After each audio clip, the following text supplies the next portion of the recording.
I'm Paul, pastor for Colton Community Church, and this is day 22 in our Advent series. I'm out here wrapping presents. And I don't know about you, but have you ever thought about, man, if the present is this pretty, what is inside? And you don't know what's in it. And so it's Christmas and you see all the presents underneath the tree, some of them wrapped carefully, some of them are in bags. And you just don't know. We had a white elephant gift exchange the other day at the church. And, some of the gifts were wrapped pretty, but inside those pretty packages, there were some, I would say, gifts that people didn't want. I don't want to, right? There's some gifts, but I'm getting these gifts for my family. And I know that my kids, even though some of them are going to be fun, I know that my son and my daughter and my wife will enjoy all of them. Because I've put time and I've put energy and I've put thought behind it. As we think about this, the gift that God gave us. In 2 Corinthians chapter 9, the Apostle Paul is talking about God's indescribable gift.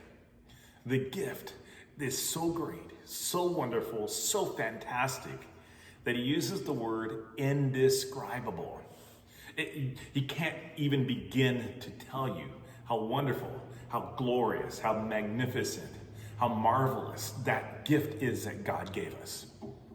It wasn't wrapped in fancy wrapping paper. It was delivered in a humble box. It was delivered in a manger. It was delivered in a feeding trough through a couple of people on the outskirts of town, celebrated by shepherds, and yet inside that gift, it was the perfect Son of God.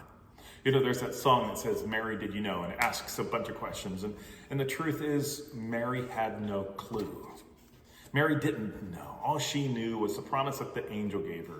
All she knew was that he promised that she'd become pregnant, and she became pregnant.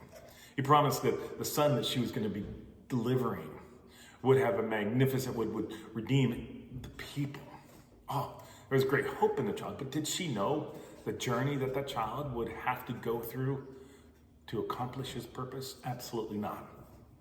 Maybe she thought he'd be the next great Jewish leader, next great priest, and through him, in the human way, God would redeem Israel.